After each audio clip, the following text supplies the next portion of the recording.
What are we doing here? And where are we gonna go? It's like we just woke up one morning, and then it's welcome to the show. Don't ask any questions, just go with the flow.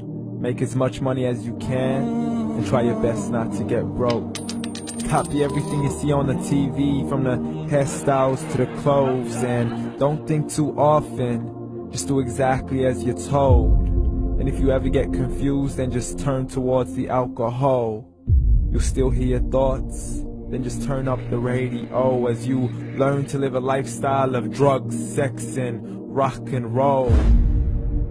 But in all honesty, I just need to know, is there more to the cycle than growing and getting old? Living and dying just to leave behind a happy home and a whole lot of property that somebody else is going to own.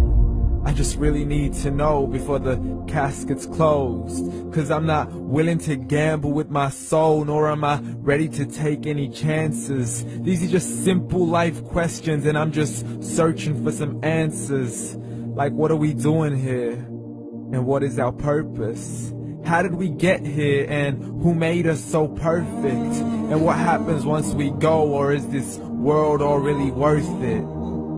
Questions we don't answer because apparently we don't really have to. There's no purpose to this life and our existence is merely natural. Then in that case, please let me ask you, did you create yourself, or was it somebody else who had fashioned you? 'Cause you're a being that's impeccable, faultless and unparalleled. You're a product of supreme intelligence, and I'm merely being rational. For there isn't a camera on this earth that can come close to the human eye, nor a computer that can compete alongside the human mind. And if the whole world was to come together, we wouldn't be able to create a single fly.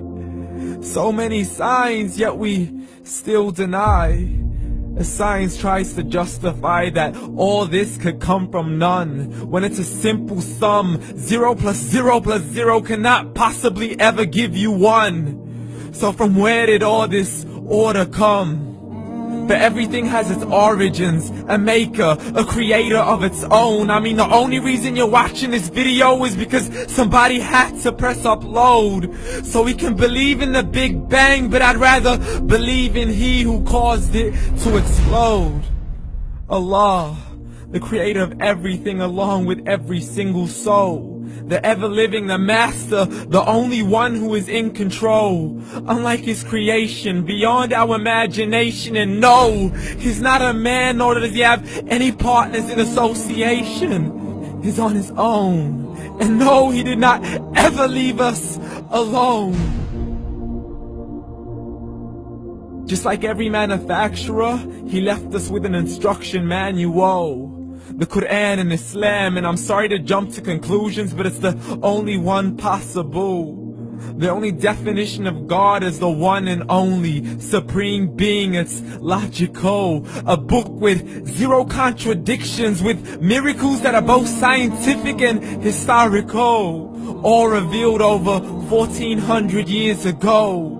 Like the detailed description of the human embryo. The descriptions of the human embryo in the Quran cannot be based on scientific knowledge in the 7th century. To the mountains as pegs holding firm the earth below, and the 2 seas that don't mix in a complete separate flow. To the planets in orbit, alternating night and day as they stay in flow. The expansion of the universe and the creation of everything from H2O.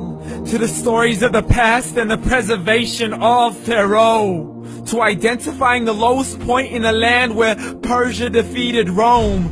The gushing fluid that created man in the glands between the ribs and the backbone. And not a word has changed, it's still the same. So please explain how all this was known over 1400 years ago. To a man who couldn't read or write, as he would recite whatever the angels spoke. And if you still don't believe, please try to come up with something that's even close. But you can't, so we took God as a mockery and his messengers as a joke. Muhammad could not read or write. How's somebody who can't read or write gonna start a religion? Dismissed his scriptures as legends and tales of the ancient folk, as we live life according to our whims, desires, and hopes. saying this life is the only home we will ever know. We will live then die, then simply turn to bones. YOLO!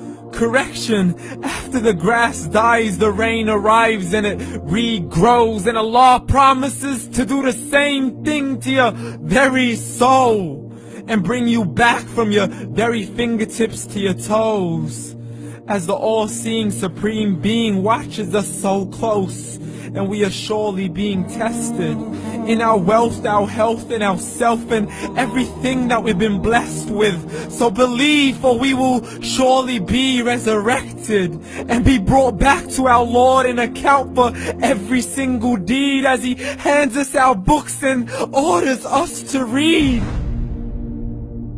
From the bad to the good and everything in between. You yourself are sufficient for your own accountability, so don't be mad at me. You are the one who thought He wouldn't come back to me. I gave you a whole life long to search after me, but you were busy in all that which was temporary. So read, and glad tidings to all those who believed. And if you disbelieve, read. And don't let that day be the first day you find out what your life really means. Read.